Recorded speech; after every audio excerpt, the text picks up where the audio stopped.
நம்ம யூடியூப் தோழிக்காக இந்த பதிவு. இப்போ பாருங்கள், நீங்கள் உங்களுடைய ப்ரொஃபைலில் போய் நீங்கள் வீடியோ லோட் பண்ணுவீங்களே, அந்த மாதிரி எந்த ஷார்ட்ஸ் எடுக்க போகிறீங்களோ அந்த ஷார்ட்ஸ் எடுத்துருங்க. இந்த ஃபார்மேட் இருந்தாலும் பரவாயில்ல, எடிட் இன்ட்டு ஷார்ட்ஸ் போட்டிங்கன்னா இந்த மாதிரி வேர்ட்டிக்கல் ஃபார்மேட் வந்துடும், நீட்டு வாக்குக்கு வந்துடும். நெக்ஸ்ட் போடுங்க. அதே மாதிரி மறுபடியும் ஒரு நெக்ஸ்ட் போட்டுடணும். இது ப்ராசஸ் ஆகி முடிச்சுட்டு அது நீட்டு வேர்ட்டிக்கல் ஃபார்மேட்டுக்கு வந்துருச்சு. இப்போ மறுபடியும் ஒரு நெக்ஸ்ட் போட்டுருங்க. போட்டுட்டிங்கன்னா இப்போ மேலே உங்களுக்கு இந்த படம் காமிக்குது. வேறு படம் வைக்கணும்னு நினச்சிங்கன்னா தம்ப்நெயிலை வந்து நீங்கள் மாற்றிக்கோங்க. எந்த தம்ப்நெயில் வச்சா ரொம்ப கிளியராக தெரியுமோ அந்த மாதிரி தம்ப்நெயிலை வந்து நீங்கள் வச்சுருங்க. வச்சுட்டு டிக் போட்டிருங்க. இப்போ கேப்ஷன் வந்து ஷார்ட்ஸ்க்கு எப்போவுமே ஷார்ட்டாக எழுதுங்க. அதனால் என்ன கேப்ஷன் கரெக்டாக கொடுக்கணுமோ கொடுத்துருங்க. இந்த அன்லிஸ்டடில் இருக்க பாருங்கள், அதை வந்து பப்ளிக்கில் மாற்றிக்கோங்க. அப்போ தான் எல்லாேருக்கும் தெரியும். நீங்கள் ஆரம்பத்தில் அன்லிஸ்டட் வச்சுட்டு ரிலீஸ் ஆனதுக்கப்புறம் கூட பப்ளிக்கில் போடலாம். இந்த ரிலேட்டட் வீடியோ தொட்டிங்கன்னா நீங்கள் எந்த வீடியோ உங்களது காமிக்கும் லைனாக அந்த வீடியோவை தொடுங்க.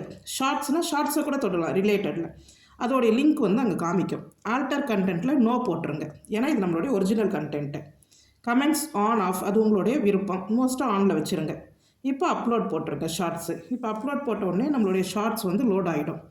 இப்போ இது லோட் ஆனதுக்கப்புறம் நீங்கள் உங்கள் ஷார்ட்ஸில் போயிட்டு நீங்கள் எடுத்து பாருங்கள். இப்போ கீழே பாருங்கள், இப்போ ஆரோக்கியமான இட்லி இதை வந்து நீங்கள் தொட்டிங்கன்னா உங்களுடைய முழு வீடியோ லிங்க்கு ஆட்டோமேட்டிக்காக காமிக்கும் மற்றவங்களுக்கு.